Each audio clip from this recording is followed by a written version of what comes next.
అరే Moto G6 release అయింది, ఎవరికైనా షేర్ చేసుకోవాలి దీన్ని. అరే భరత్ రారా, మోటో G6 రిలీజ్ అయింది స్పెక్స్ నీకు చెప్పాలి. నా ఫోన్లో కుదరదురా, వెంటనే రా ఇక్కడికి, ఇక్కడే చెప్పాలి కెమెరా ముందు.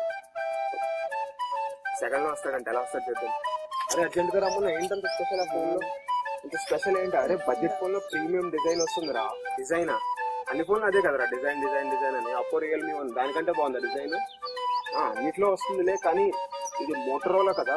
సరే మోటరోలా అయితే ఏంటి, కొన్ని స్పెక్స్ ఇంకా USB Type-C ఉంది, ఫాస్ట్ ఛార్జింగ్ కూడా ఉంది. Type-C ఫాస్ట్ ఛార్జింగ్ అయితే బెటర్ అయింది అనుకుంటా. ఇంకా ఫ్రంట్ క్యామ్ 16 MP ఉంది, బ్యాక్ డ్యూయల్ క్యామ్ ఉంది 12 MP 5 MP.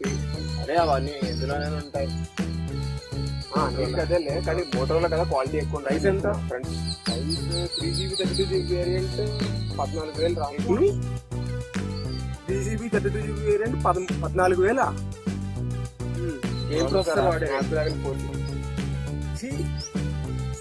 450. అదే స్నాప్డ్రాగన్ 450 రెడ్మీ 5 కాస్ట్ ఎంతరా? 9,000. ఈ ఫోన్ కాస్ట్ ఎంతరా? 13,000. సో అది ఫ్రెండ్స్, మోటో G6 లాంచ్ అయింది.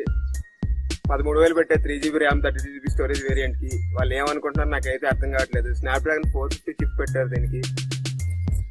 ఏమన్నా చెప్పండి, డిజైన్ కెమెరా అవన్నీ పనికిరావు. చూడండి, ఫోన్ మన స్మార్ట్ ఫోన్ తో ఎక్కువ ఇంటరాక్ట్ అవుతాం. సో ఫోన్ వాడేటప్పుడు మనం ఏం చూసుకోవాలంటే ప్రాసెసర్ ఎక్కువ ఇంపార్టెన్స్ ఇవ్వాలి. స్నాప్డ్రాగన్ 636 వస్తాయి, మిగతా ఫోన్లు అన్ని 15,000 10,000 మధ్యలో అన్ని. ఆర్ హీలియో P60 వస్తాయి, ఇంకా మంచిది.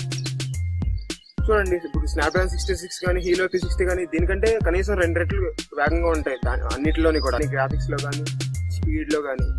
సో మీరు కొంతకాలం తర్వాత ఫోన్ వాడేటప్పుడు కెమెరా బాగుంటే ఏంటి, ఫోన్ స్లోగా లాగ్ అవుతుంటే మనం ఫోన్ మార్చేది ఎందుకు? కెమెరా బాగాలేదని ఇది బాగాలేదని కాదు, ఫోన్ స్లో అయిపోతుంది, వాడడానికి నచ్చట్లేదనే కదా ఎక్కువ చాలా మంది. సో నా ఉద్దేశంలో ఫోన్ కొనే ముందు ప్రాసెసర్ కి చాలా ఇంపార్టెన్స్ ఇవ్వాలి. కెమెరా బాగుండాలి ఓకే, కానీ కొంతవరకు బాగుంటే సరిపోదు. ఎక్సలెంట్ అవసరం. ఇది ఎక్సలెంట్ గా ఏముంటది అనుకోవట్లేదు నేను. మోటో G6 అనేది అడ్వర్టైజ్మెంట్ మార్కెటింగ్ చేసినప్పుడు ఎవరైనా అలాగే చేస్తారు. ఫాస్ట్ ఛార్జింగ్ Type-C ఆ రెండు ప్లస్ పాయింట్ నేను ఒప్పుకుంటా, కానీ ఆ రెండు ఉన్నాయని చెప్పేసి 3GB 32GB 14,000 పెట్టి మిగతా వేరేది 464 17,000 పెడితే ఎవరు కొంటారు చెప్పండి? మోటోలో చాలా తప్పు చేసింది, తప్పు చేసావు మోటో. సో ఇది ఫ్రెండ్స్, నన్ను అడిగితే ఈ ఫోన్ అస్సలు కొనొద్దు అంటాను. దయచేసి మీ డబ్బులు వేస్ట్ చేసుకోకండి. మోటో G6 అనేది waste. Moto G6 plus release చేయాలి. ఇంకా Moto G6 plus other markets లో ఎంత ఉందంటే దాదాపు 20,000 వరకు ఉంది. అది రిలీజ్ చేస్తే ఇండియాలో ఎప్పుడు కొండు, అందుకని రిలీజ్ చేసి ఉండరు. మోటో G6 ప్లే అంటారా, అది కూడా వేస్ట్. అది స్నాప్డ్రాగన్ 430తో వస్తుంది, 12,000 అది. నా ఫోన్ ఇప్పుడు 2 ఏళ్ళ ముందుది రెడ్మీ 3S ప్రైమ్ స్నాప్డ్రాగన్ 430తో వచ్చింది, అది 9,000 అప్పుడే.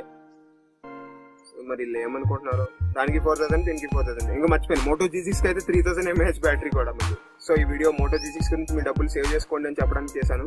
ఈ వీడియోస్ లైక్ చేయండి, నచ్చకపోతే డిస్లైక్ చేసేయండి, అండ్ కింద మీ ఒపీనియన్స్ కామెంట్ చేయండి ఈ వీడియో మీద. అండ్ ఇంకేమైనా కొత్త వీడియో ఐడియాస్ ఉంటే కామెంట్ చేయండి. మన ఛానల్ చాలా చిన్న ఛానల్, గ్రో అవ్వాలంటే మీరు ఖచ్చితంగా షేర్ చేయాలి. షేర్ చేస్తేనే గ్రోత్ అనేది. Thank you for watching LC tech Telugu. This is Bharat signing off. By.